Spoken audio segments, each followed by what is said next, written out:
Kailangan ba na ang visitor visa holder na papasok sa Canada ay mayroong medical insurance?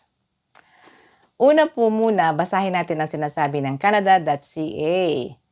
If I get sick or have an accident while visiting Canada, will Canada government pay for my medical treatment? Canada does not pay for hospital or medical services to visitors. You should get a health insurance to cover any medical cost when you come to Canada. Doon sa regular visa, wala po sa list kasi ng required documents ang medical insurance. Pero mas maganda kung meron kayong medical insurance bago kayo pumasok sa Canada kasi malinaw po yung sinasabi ng Canada.ca na in every entry in Canada, dapat meron kang medical insurance.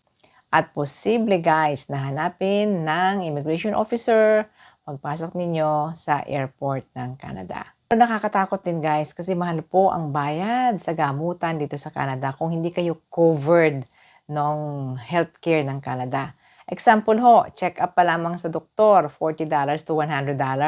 No, siguro wala nang 40 ngayon by this time. Ambulance, mga $400 to $800 pag nag-ambulansya kayo. Emergency room, $500 to $1,500. Yung standard na hospitalization pag na-confine kayo, posibleng $3,500 to $5,000 ho. Kung surgery, abutin pa ng $10,000 to $50,000. Ay, malaki ho, ano? So, ganun ho kamahal ang mga hospital sa Canada kung hindi kayo covered ng healthcare dito. Kung covered naman, libre po lahat yan. Kaya in every entry po, mas maganda na meron kayong dalang medical insurance. Bibili kayo muna ng insurance. Magkano ho ba ang medical insurance?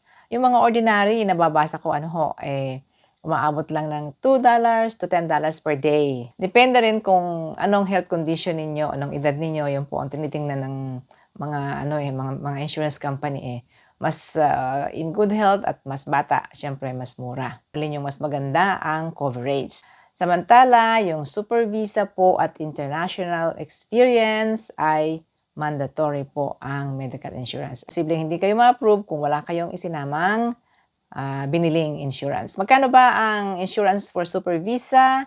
Kasi 1 year ang inyong kukunin. 1 year coverage. Kasama na po doon ang healthcare, ang hospitalization, emergency, at ang repatriation. Nagre-range po ng about $1,000 to more than 1,000. Meron nga po akong viewer na nag-comment at sinabi niya na 1,600 ang kanyang medical insurance for super visa. For your information, si Ate Menchi po from Toronto. Thanks for watching.